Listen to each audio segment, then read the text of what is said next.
Welcome to fantastic. मैं हूं आश्रय अग्रवाल और आज हम प्रिंस पाइपिंग सिस्टम्स की कंप्लीट फंडामेंटल एनालिसिस करेंगे और इसको डिटेल में फिनोलेक्स इंडस्ट्रीज के साथ कंपेयर करेंगे। इसके साथ ही देखेंगे इनका business, products, performance, in depth financials, industry analysis और भी बहुत कुछ। तो बने रहिए वीडियो में एंड तक।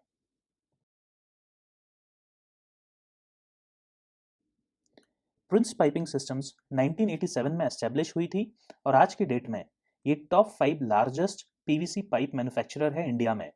पिछले कुछ सालों में कंपनी ने बहुत ही शानदार परफॉर्मेंस दिया है।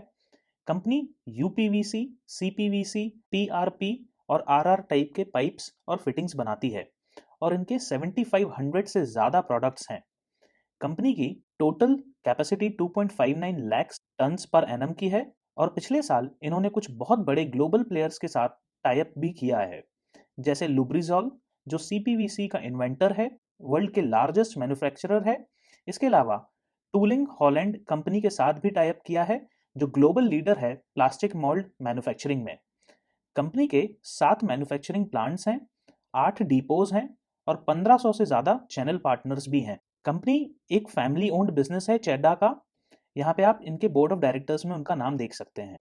चलिए अब कंपनी के प्लांट्स देखते हैं। प्रिंस पाइपिंग सिस्टम्स के टोटल 7 मैन्युफैक्चरिंग प्लांट्स हैं, जो कि आप रेड में यहाँ पे हाईलाइटेड देख सकते हैं। तो इनका ऑल ओवर इंडिया में प्रेजेंस है इनकी मैन्युफैक्चरिंग का, और डिपो भी बहुत स्ट्रेटेजिकली प्लेस्ड हैं। आप यहाँ पे देख सकते हैं कि कोस्टल साइड में बहुत सारे डिपोज हैं, जो कि इन्हें बहुत ज़्यादा ट्रांसपोर्टेशन में हेल्प करेगा। वहीं ईस्ट को भी ये कवर करते हैं, नॉर्थ को भी कवर करते हैं, साउथ वेस्ट और सेंट्रल को भी कवर करते हैं। वहीं अगर आप फिनोलेक्स की बात करेंगे तो उनके सिर्फ 3 मैन्युफैक्चरिंग प्लांट्स हैं, एक पुणे में, दूसरा रत्नागिरी में और तीसरा मसार में, जो कि गुजरात में है। ये तीनों वेस्ट कोस्ट में ही हैं और ईस्ट से कनेक्टिविटी के लिए इनको बहुत ज़्यादा फ्रेट चार्जेस देने पड़ेंगे। यहाँ पे clearly Prince piping systems winner निकल के आता है। चलिए अब कैपेसिटीज़ की बात करते हैं प्रिंस पाइपिंग की। तो इनकी टोटल जो कैपेसिटी है, इंस्टॉल्ड कैपेसिटी है, वो 2.6 लाख टन्स पर एनम की है। वहीं प्रोडक्शन की जो कैपेसिटी है वो almost 2 lakh ton per annum की है, जो कि काफ़ी अच्छी है।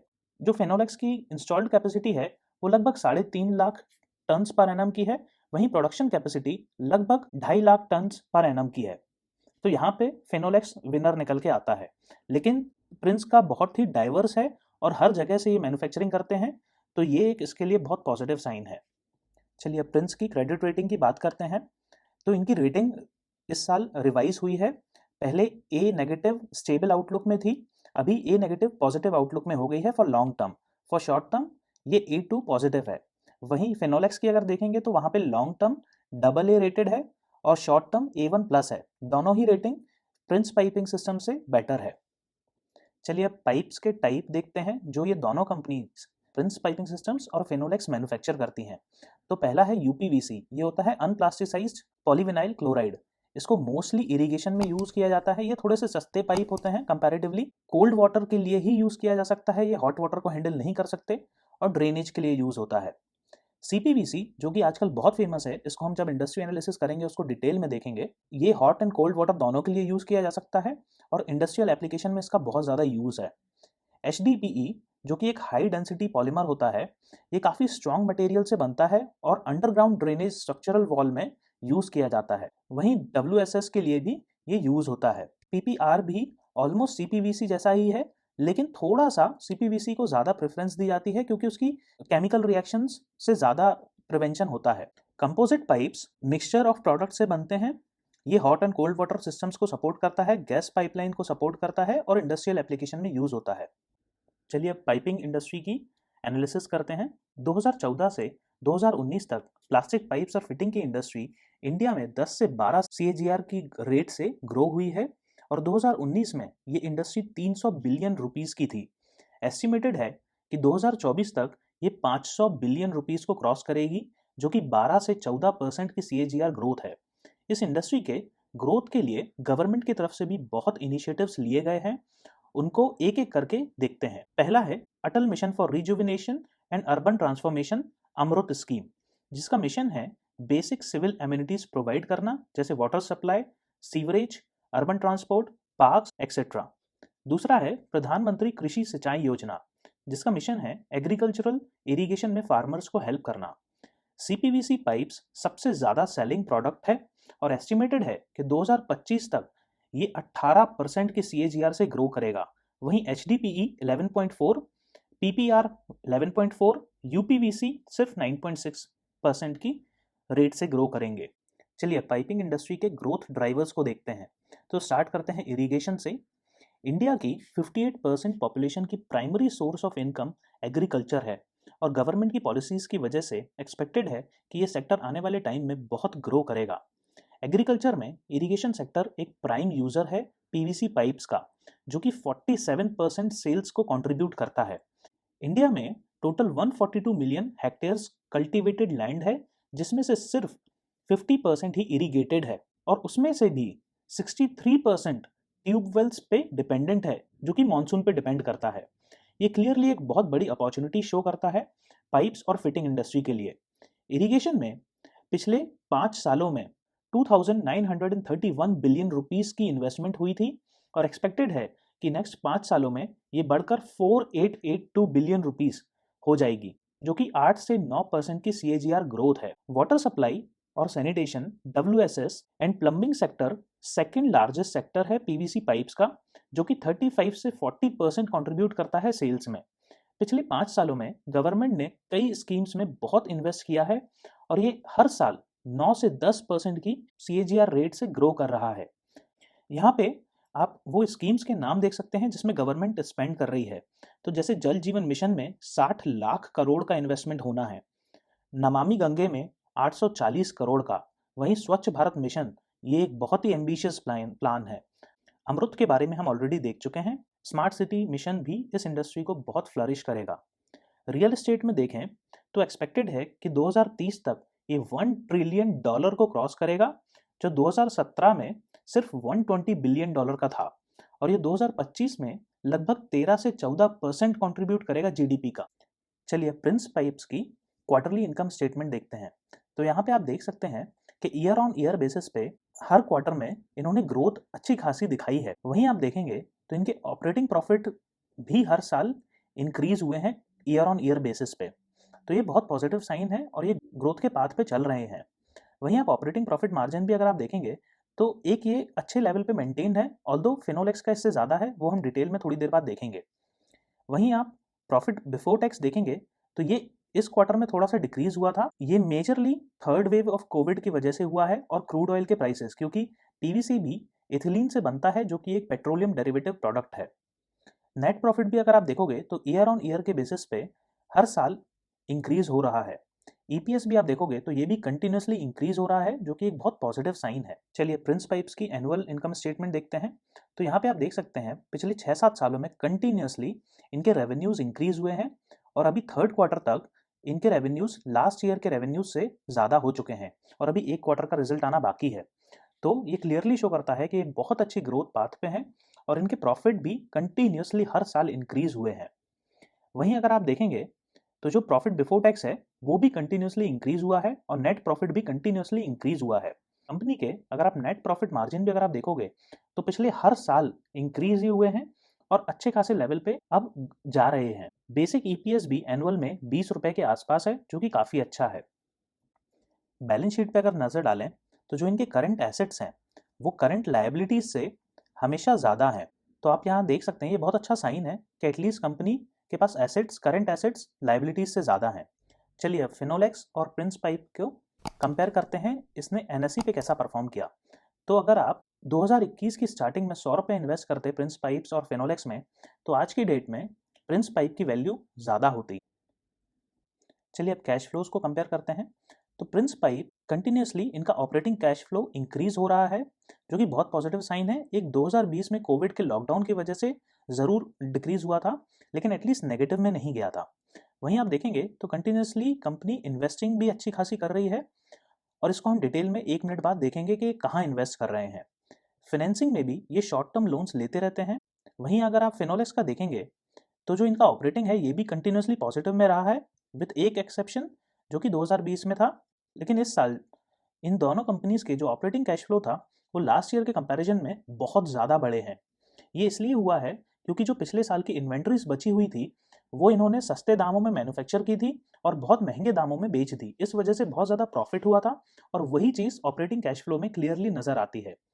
इन्वेस्टिंग एक्टिविटी में अगर आप फिनोलेक्स का देखेंगे तो ये भी बहुत बड़ा अमाउंट इन लोगों ने इन्वेस्ट किया है। हम इसको भी डिटेल में देखेंगे कि कहाँ इन्वेस्ट किया है।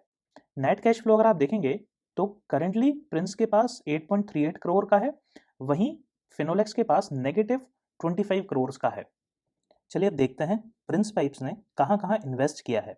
इन्होंने अपने प्रॉपर्टी, प्लांट और इक्विपमेंट्स बढ़ाए हैं इस साल, जो कि बहुत अच्छी बात है। उसकी वजह से इनका जो टोटल मनी आउटफ्लो था वो 85 करोड़ का था इस साल। ये मिलियंस में फिगर है इसलिए मैं आपको बता रहा हूँ, करोड़ में 85 करोड़ का फिगर था। तो वहीं आप देखेंगे यहाँ पे इन्होंने 174 करोड़ का अपना जो लॉन्ग टर्म और शॉर्ट टर्म लोन था वो रीपे किया है, 16 करोड़ का डिविडेंड पे किया है और फाइनेंसिंग एक्टिविटीज से इनके 213 करोड़ रुपीस का आउटफ्लो हुआ है। वहीं अगर हम फिनोलेक्स की बात करें तो इन्होंने कुछ भी अपने प्रॉपर्टी, प्लांट और इक्विपमेंट में इन्वेस्ट नहीं किया है। लास्ट ईयर भी इन्होंने ऑलमोस्ट नेग्लिजिबल कुछ भी इन्वेस्ट नहीं किया था। वहीं अगर आप देखेंगे तो ये इक्विटीज़ में बहुत ज़्यादा इंटरेस्ट लेते हैं। बहुत ही बड़ा अमाउंट, लगभग 500 करोड़ का अमाउंट ये इक्विटीज़ में इन्वेस्ट कर देते हैं, जो कि नॉन कोर बिजनेस एक्टिविटी है। इनका बैंक बैलेंस काफ़ी ज़्यादा बड़ा था क्योंकि प्रॉफिट बहुत ज़्यादा हुआ था। डिविडेंड कंपनी कुछ भी पे नहीं करती, ऑलमोस्ट नेग्लिजिबल है, सिर्फ 4 करोड़ का डिविडेंड पे किया। थोड़ा सा लोन इन्होंने रीपे किया था, वो यहाँ पे आप देख सकते हैं 78 करोड़ का। कैश एंड कैश इक्विवेलेंट इनके पास 31 करोड़ के बचे हुए हैं। चलिए अब प्रिंस पाइप्स को और फिनोलेक्स को रेशियोज में कंपेयर करते हैं। तो सेल्स अगर आप प्रिंस की देखेंगे तो ये पिछले 5 सालों में कंटिन्यूसली इंक्रीज हुई है। लास्ट ईयर की मत देखिए क्योंकि ये बहुत ज़्यादा इंक्रीज हुई थी दोनों कंपनीज के लिए, लेकिन जो 3 ईयर्स और 5 ईयर्स पीरियड है ये फिनोलेक्स से बहुत ही ज़्यादा है। सेम वे में जो प्रॉफिट ग्रोथ है 3 और 5 ईयर के पीरियड में, ये भी फिनोलेक्स से बहुत ज़्यादा है। वहीं आरओई और आरओसीई देखेंगे तो ये भी 3 और 5 ईयर के पीरियड में फिनोलेक्स से बहुत ज़्यादा है, जो कि बहुत बहुत पॉजिटिव साइन है प्रिंस पाइपिंग के लिए। सीएफओ जो cash flow from operating activities होता है डिवाइडेड बाय पैट, ये भी 1.57 पे स्टैंड करता है, जो कि बेटर है फिनोलेक्स से। इंटरेस्ट कवरेज रेशियो फिनोलेक्स का ज़्यादा है क्योंकि इनके पास टोटल कैश ज़्यादा है, जो कि अच्छी बात है। प्राइस टू कैश फ्लो देखेंगे तो फिनोलेक्स थोड़े चीप वैल्यूएशन पे दिखाई देता है, वहीं प्रिंस थोड़ा सा एक्सपेंसिव दिखाई देता है। डेट टू इक्विटी लगभग बराबर है दोनों कंपनीज का। प्रिंस पाइप्स का कैश अर्निंग रिटेंशन 90% है। तो कैश अर्निंग रिटेंशन वो होता है जो भी अर्निंग मिली उसको वापस री इन्वेस्ट अपने बिजनेस में कितना परसेंट किया, वो होता है कैश अर्निंग रिटेंशन। तो वो 90% है। वहीं फिनोलेक्स का सिर्फ 37% के आसपास है, जो कि बहुत बुरा है। चलिए कुछ और रेशियोज में प्रिंस और फिनोलेक्स को कंपेयर करते हैं। तो स्टार्ट करते हैं करंट लायबिलिटीज से। तो यहाँ पे एक चीज़ गौर करने वाली बात यह है कि प्रिंस का टोटल ऑपरेटिंग प्रॉफिट या नेट प्रॉफिट 1/3 है फिनोलेक्स से। तो उसी रेशियो में हम चीज़ों को नोटिस करेंगे। तो यहाँ पे फिनोलेक्स का 936 करोड़ है, लेकिन प्रिंस पाइप का 661 है। लेकिन क्योंकि 3 गुनी छोटी कंपनी है तो ये करंट लायबिलिटी प्रिंस की ज़्यादा है। कंटिंजेंट लायबिलिटीज प्रिंस की कम है, वहीं फिनोलेक्स की बहुत ज़्यादा है। डेट भी अगर आप देखेंगे तो फिनोलेक्स का कंपैरेटिवली थोड़ा सा कम है प्रिंस के कंपैरिजन में। Free cash flow from equity अगर देखेंगे तो ये 347 पे स्टैंड करता है, जो कि ऑलमोस्ट बराबर है फिनोलेक्स के। वहीं क्विक रेशियो अगर आप देखेंगे तो प्रिंस का ज़्यादा बेटर है फिनोलेक्स से। आरओए भी अगर आप देखेंगे तो वो फिनोलेक्स का थोड़ा सा बेटर है प्रिंस के कंपैरिजन में। रिसीवेबल डेज अगर आप देखेंगे तो ये 44 पे स्टैंड करता है प्रिंस का, जो कि बेकार है कंपेयर टू फिनोलेक्स। लेकिन अगर आप डेबिटर डेज देखेंगे तो ये प्रिंस का बेटर है compare to Finolex. Inventory turnover देखेंगे तो ये ज़्यादा बेटर होता है, एक हद तक ज़्यादा बेटर होता है, जो कि प्रिंस का बेटर है कंपेयर टू फिनोलेक्स। वहीं नेट प्रॉफिट मार्जिन फिनोलेक्स का बेटर है, लेकिन free cash flow per share Finolex का थोड़ा सा कम है compare to Prince. Inventory days भी देखेंगे तो फिनोलेक्स की बहुत धीमे इन्वेंट्री बिकती है, वहीं अगर आप प्रिंस की देखेंगे तो 47 डेज में इनकी इन्वेंट्री खत्म हो जाती है, जो कि बेटर है। और एक चीज़ और नोटिस करने वाली बात है कि प्रिंस अभी फेस वैल्यू 10 रुपीज़ पे है, वहीं फिनोलेक्स 2 रुपीज़ पे। तो जब भी प्रिंस स्प्लिट करेगा तो ये बहुत ज़्यादा और बढ़ेगा। ओवरऑल प्रिंस यहाँ पे ज़्यादा अच्छा नज़र आता है। चलिए शेयर होल्डिंग पैटर्न्स देखते हैं प्रिंस पाइप्स का।